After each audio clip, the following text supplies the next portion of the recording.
Thank you very much for this, for these two wonderful analyses of the book.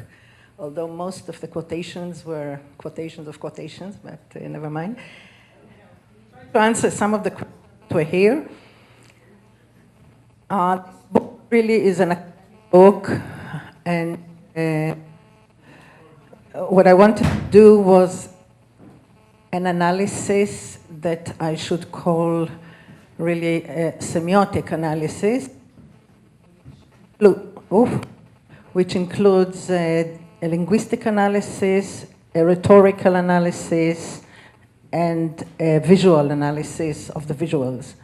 I think that the interest this book has evoked all over the world, except Israel, of course, is really because it deals with a subject that many people are bothered about, which is how are the Palestinians viewed in Israel, and how are Israeli children being educated to be the soldiers that you see in checkpoints, Gaza, etc.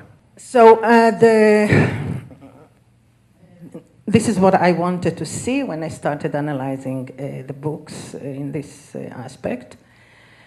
And what I found was really that the racist discourse that predominates the social life in Israel is reiterated and reinforced in textbooks. Okay, it's kind of shortening, okay.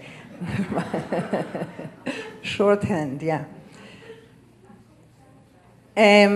All national narratives are a version of reality. They never really reflect reality or history, but they are being invented by people who really want to use what is called a usable past for future generations. In this past that is being construed by historians, by educators, there are also some founding crimes of the nation. Zionism realized very early that the national identity of Jews in Palestine and then of Israelis must include the land, not only myths about glorious ancestry, but really the land. This is unique to Zionism, of course. In all countries, in all nation states, we have those places that are called lieux de mémoire, places of memory that enhance belonging and history and so on. Now, in Israel, as textbooks are a private industry, and everyone can write a textbook, and teachers can choose. So we have really hundreds and hundreds of them. There's not one that is compulsory, but hundreds of books you can choose from. All the books have to be authorized by the Ministry of Education. In order to be authorized by the Ministry of Education, they have to comply with a certain ideological common ground, which is the Zionist ideology. This common ground is made of some assumptions that are given as non-discussed, as given really. Like you wouldn't contest the existence of God in a Catholic school, you wouldn't contest these assumptions in a Jewish Israeli school. So as you see, the first and foremost one is that the Jewish people has historical rights on the land of Israel, Palestine. The land of Israel includes parts of Syria, Lebanon, Jordan, and Egypt. So the children don't learn about the state of Israel, but about the land of Israel, which is a kind of the promised land. There are certain assumptions about the Arabs of Israel. Palestinians are not called Palestinians, but the Arabs of Israel. that they are a problem, demographic problem, security problem, must be controlled. The Arabs, of course, abandon the land, and also they have so many countries they can go to. Why should they stay with us? And the most important principle of Israel and the most important problem is, of course, the demographic problem. We must keep a Jewish majority no matter what. The important narrative in constituting a national identity is, I shouldn't discuss it, every nation state does that. But in Israel, because people came from all over the world and had nothing in common, it had to be construed and really perfected and become something that you don't discuss, because if you discuss it, then it can break. This is something a student of mine wrote, which shows the importance of this kind of narrative. Can you read it? Okay, go on.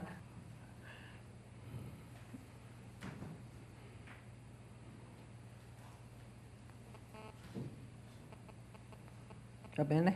Okay.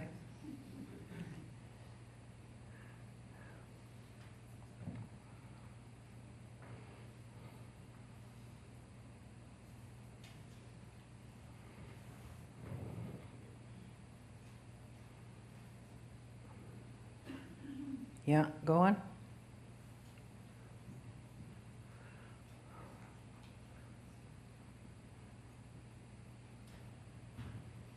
Yeah.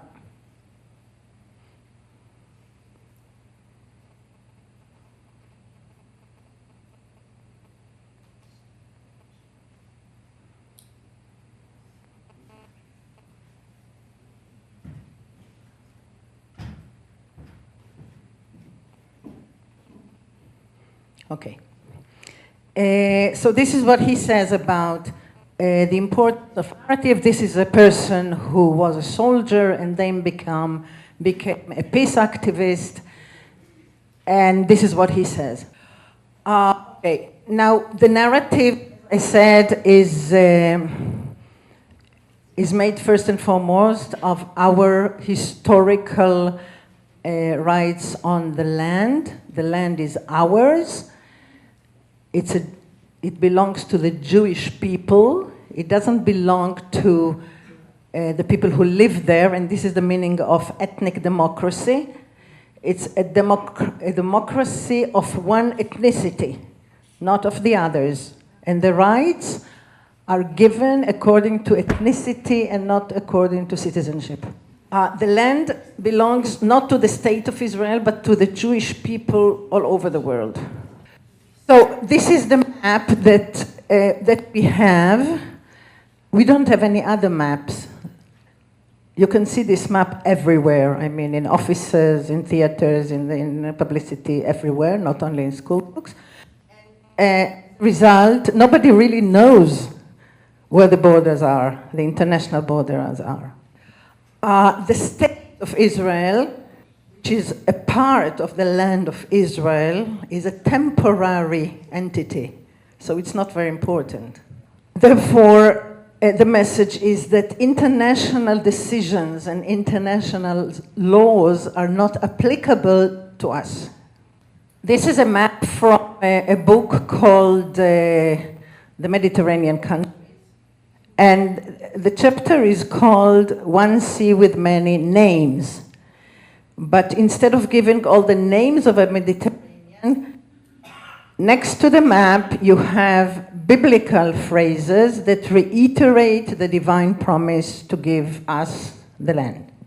The Bible is used to support the political message, and what it does, the Bible gives a sacred stamp to the scientific map, and the scientific map gives a scientific stamp to the Bible.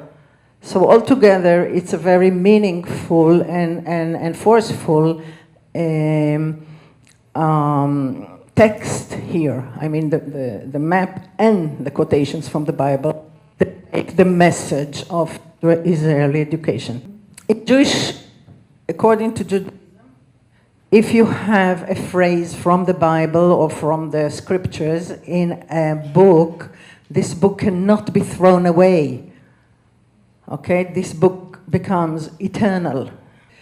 This one is very nice because it shows Israel after the Oslo Accords, and it says the borders are dynamic, with the two soldiers aiming at Syria and Lebanon very dynamically. This is a map of the Arab population inside Israel.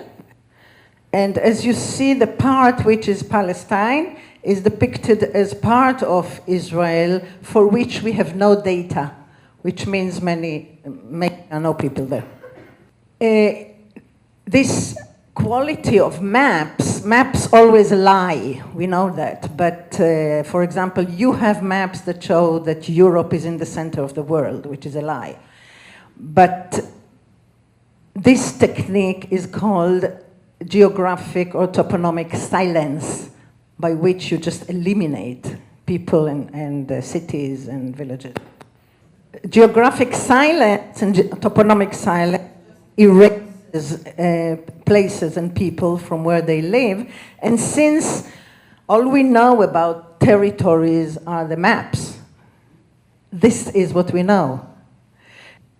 You see here concentrations of Arabic population, but there isn't one Arabic city that is depicted on the map, not even Nazareth. In life, in Israeli culture, there are no Arabs. Palestinians are not part of the society, they're not part of the economy, they're not part of the culture. And in the book, you don't find in all those hundreds and hundreds of books one photograph of an Arab person like us. This is one way of showing the Arab citizens of the state. As you see, it looks like some Alibaba drawing of a European or of a European painter, because nobody looks like that, nowhere. This is another way of showing Palestinians. The label Palestinian always comes with terror. So the Palestinians are not called Palestinian, but the terror is Palestinian. So here we see Palestinian terrorist children.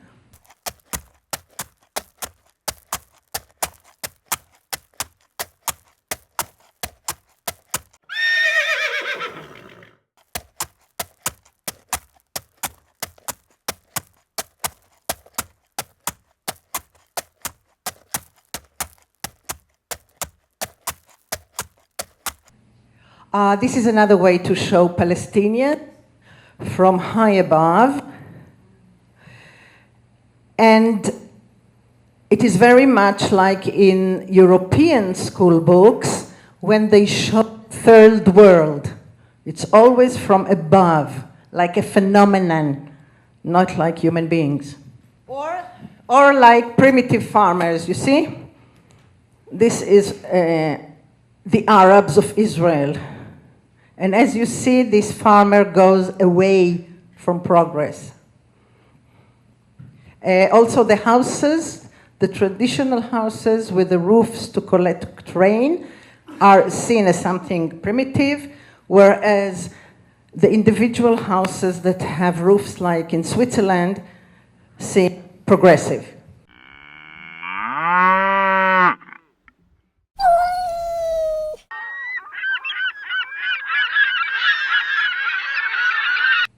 The occupation is not discussed in the books because there is no occupation, it's all Israel. This is one instance that the checkpoints are mentioned. And as you see, it's a very lovely checkpoint with no people. All these things the children don't see. And the message is that for the students who are going to the army, that to do checkpoints is not that bad. It's quite lovely.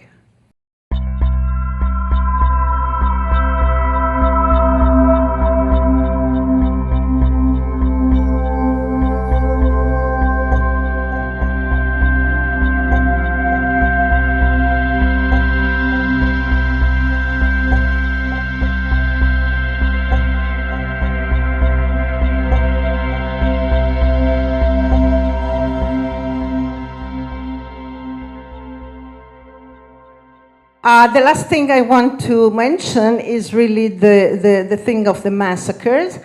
Some books are very brave and they speak about some massacres which are still debated in Israel, like Kafar Kasem, Deir Yassin. But as you see at the end of the chapter, the message is that the consequences of the massacre, not the massacre, but the consequences of the massacre were beneficiary for the Jewish state.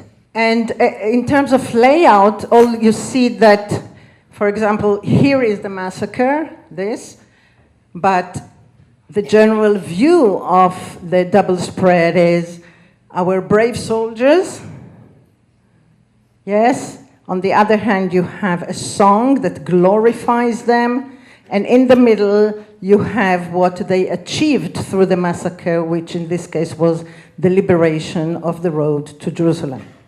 This is another one, Kibia. Yeah, go on. So this is the message, really, of the books regarding the killing of the Palestinians.